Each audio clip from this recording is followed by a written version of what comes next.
Seja bem-vindo ao canal Hot Topcast.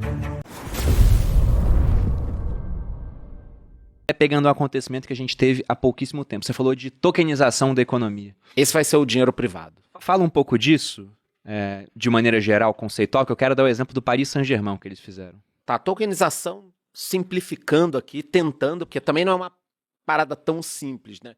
Tokenização de ativo vai ser o seguinte. Eu vou comprar, por exemplo, 1 milhão em barras de ouro, vou botar num cofre e vou emitir a minha moeda. Aí você vai falar, tá, por que eu vou comprar a sua moeda? Porque eu tenho 1 milhão num cofre em ouro. Então você vai acreditar nisso. Ou então, não quero ouro. Eu vou comprar um prédio que vale 100 milhões de reais. Então eu tenho um prédio, eu tenho um ativo ali. Você não precisa confiar em mim, você sabe que eu tenho um prédio. Eu vou pegar, tokenizar esse prédio, transformar em 10 mil moedas, por exemplo, e vender no mercado. Então você vai comprar a minha moeda porque você sabe que tem um prédio ali lastreando esse ativo. E aí você pode depois trocar no dia a dia. Eu quero dar para o meu filho de presente 5 mil reais de mesada. Você pode dar na minha moeda.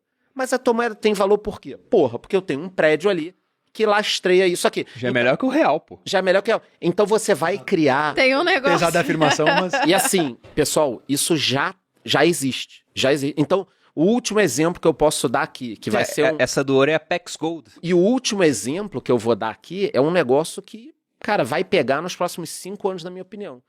Eu posso, por exemplo, comprar 10 milhões de reais hoje em ações de empresas que eu decidi, travo isso em algum lugar, pego alguma consultoria que vai provar, não, tá travado lá, o charge não tá vendendo. Então Tá o patrimônio. Tá patrimônio aqui, não tô vendendo. Locado. Locado, 10 milhões de reais. Mostrando tá Faz a auditoria e eu vou vender isso aqui. Pronto, você vai poder comprar Você criou um fundo tokenizável. um fundo tokenizável, cara. O Paris Saint-Germain, ele emitiu o seu próprio token, né? Que seria isso, a sua própria moeda. Foi um fan token do Paris Saint-Germain. Eles emitiram um total de 20 milhões, venderam mais ou menos 3 milhões no mercado, e aquilo, convertendo para reais, era em dólar, mas saiu valendo 13 reais. Eu olhei há 2 dias e estava valendo 184 reais. Cada um desses tokens, né? Então saiu de 13 para 184. Porra, Bruno, você não olhou no início quando lançou? Pois é, não olhei. E quando lançou, eu confesso que eu olhei para esse token e falei, isso aqui não tem valor. Por quê? O que eles falaram? Se você compra o fan token, é tipo virar um sócio torcedor do Paris Saint-Germain.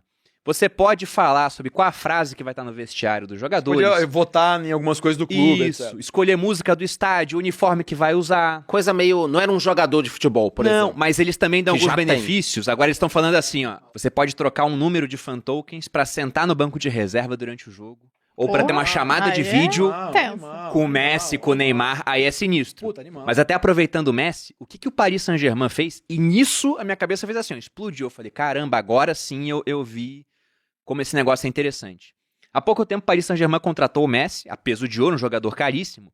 Só que parte do salário do Messi Vai ser em fan tokens. vai ser em fan tokens. Parte do contrato anual, né, foi em fan tokens. E por que foi em fan tokens? Porque o negócio tá valendo bastante dinheiro. E quando o Messi veio, subiu mais ainda. Porque ele vai receber esse negócio, ele aceitou receber. E ele aceitou receber porque ele entende que eu posso vender isso e converter para euros, dólares ou pesos argentinos a hora que ele quiser, porque tem liquidez naquilo. Então, eu tô vendo tanto de clubes agora, o Corinthians tá para lançar o fan token dele. O Atlético Mineiro lançou 10 milhões de unidades, é o total, eles venderam umas 800 mil.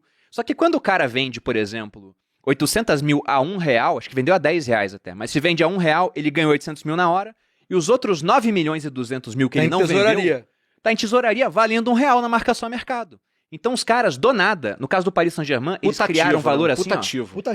eles criaram 4 bilhões do nada. Isso vira uma moeda privada, hein? Porque você pode me pagar nisso. Exatamente. Poxa, tô te devendo aqui Mas 2 mil foi- reais. Deixa eu te transferir aqui. E vou te dar um exemplo, Charles. Isso serve pra gente, que tem base de fãs. O que me impede hoje de chegar pros meus sócios e falar, vamos criar a Primocoin, do Grupo Primo.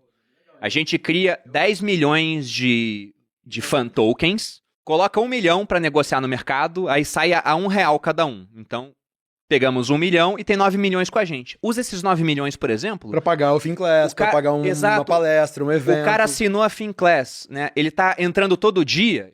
Aí, ó, se você assistir vídeo todo dia na Finclass durante uma semana, ganha um Primocoin. Você vai distribuindo e gera engajamento. Mas, cara, tem gente que compra milhas, compra milheiro, especialista nisso, etc. Milha, nada mais, um fan token, alguma coisa nesse sentido, um programa de reward, de recompensa, nada mais é do que um cashback, nada mais é do que um programa de milhagem. É uma roupagem diferente pro negócio. Eu tive a oportunidade de entrevistar pro meu livro também os diretores de tecnologia da Nasdaq. Uma das perguntas que eu fiz para eles é, cara, por que a Nasdaq não é em blockchain? Essa foi a pergunta. Por que não é? Porque se faz sentido pra caramba. Então, cara, o time que tá ganhando não se mexe. Enquanto não for uma demanda de mercado, eu não vou fazer. Mas, veja bem, eu tenho tudo isso pronto desde 2015. Se eu quiser, se a gente quiser, a gente muda o sistema da noite pro dia. A gente tem tecnologia para isso pronta. Mas eu não vou fazer se não for uma demanda de mercado. O fato é, o sistema brasileiro, da Bolsa Brasileira, a única bolsa que temos no Brasil, o sistema que faz a liquidação e custódia, que, por sinal, é bizarro, que leva 2 dias para você fazer uma liquidação e custódia de um ativo, que não faz o menor sentido esse negócio demora tanto. Podia ser uma blockchain pública, que faz 24/7, podia ser muito mais fácil. O Bitcoin tá lá, 24/7, Exato. desde 2009 da primeira transação. Uptime 99,98%. No final do dia, vamos pensar em exemplos mais abrangentes. Pensa no chinês que trabalha na fábrica da Foxconn, que produz o iPhone. Da Apple. Ele, chinês, não consegue comprar uma ação da Apple. Por várias razões. Primeiro, porque é cara, ele não tem acesso, existe o fracionado, mas mesmo assim é caro. Segundo, porque na China ele não tem acesso a esse mercado. Imagina se ele pudesse comprar uma fração de uma ação da Apple, através de um token.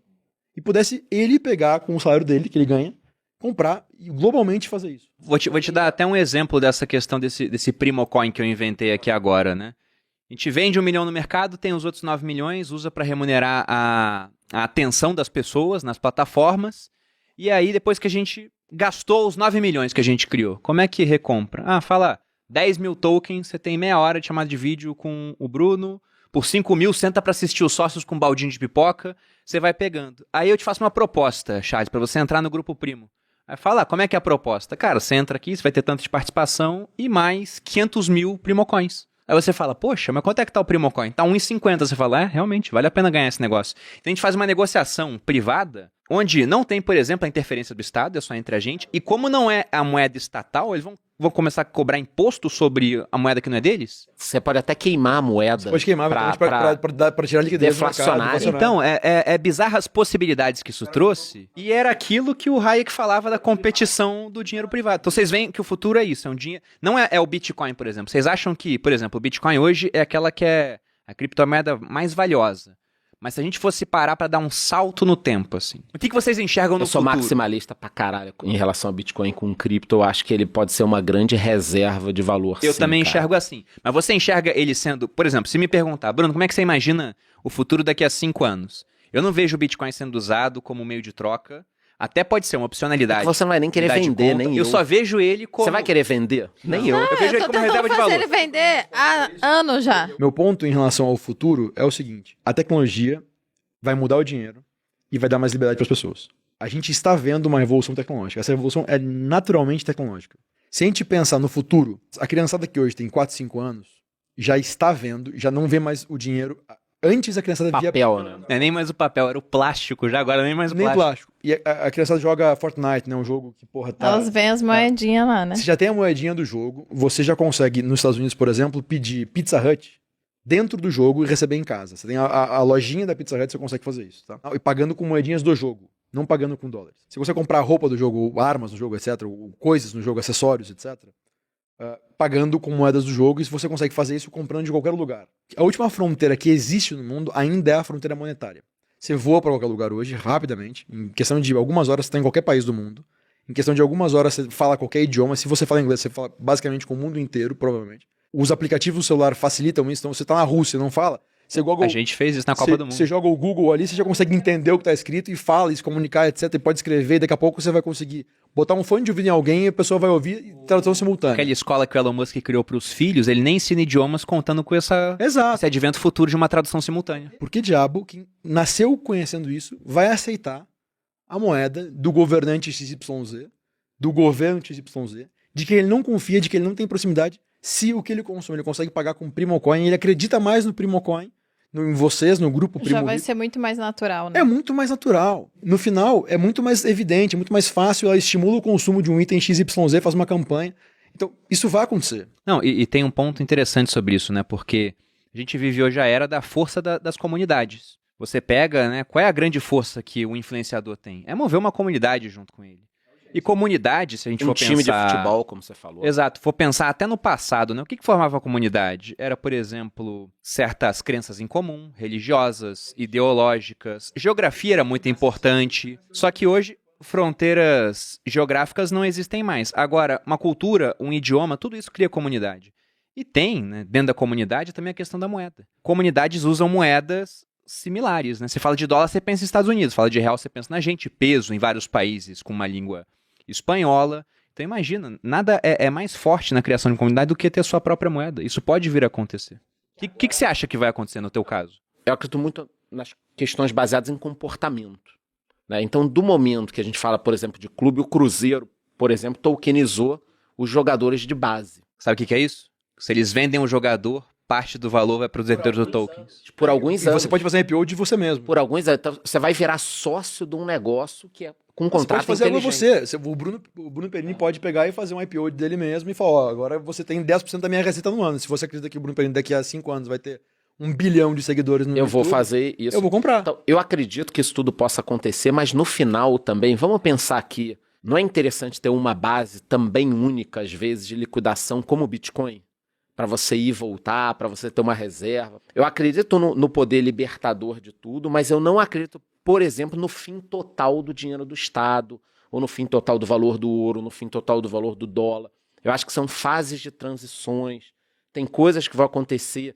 Por exemplo, então a bolsa vai acabar, a gente vai poder ter, serão as exchanges que vão fazer esses atomic swaps. Então, a moeda do Bruno, a minha, a do Rudá e a do Paris Saint-Germain. Alguém vai ter que ser a casa de câmbio ali. A casa de câmbio. E se você quiser sair de todas essas moedas, você vai para onde? Por exemplo, eu quando quero sair de todas as minhas criptos, vou para o SDC. Ah, não, você deixa numa stablecoin. Numa stablecoin. E depois eu volto. O SDC é um dólar digital aí, Isso. privado. Que teoricamente é lastrado em algum dinheiro no banco. Assim eu espero, né? Mas tem auditoria, né? Tem auditoria. Como pode ter nas minhas ações? A gente pensa assim, quem é o maior prejudicado? Estados Unidos, talvez, porque o dólar é a grande moeda. Eu tava pensando agora, enquanto ele tava falando, falou pacas aqui, ficou falando, eu fiquei quieto porque eu tava pensando, cara, ferrou pros Estados Unidos. Eu falei, cara, fudeu pros Estados Unidos. Aí eu mesmo Mas ferrou na China, Então, cara. mas sabe o que eu pensei depois? Cerveja chinesa. Onde é que estão as grandes big techs? Estão lá. Nos Estados Unidos. Então, será que os Estados Unidos vai ser aquele país que vai perder o dólar? Ou vai usar as Não, big techs no como fim, braço. E ao vai mesmo tempo, assumir tipo pra assim, ele. olha galera, ninguém mais vai usar o dólar. Quem que vai usar? A moeda do Facebook, Que da nem eu Amazon, controlo. do Instagram, porra, tudo do Vale do Silício. Então, não dá pra gente prever. O que eu continuo falando é o seguinte, é uma insanidade não ter criptomoedas. É isso que eu...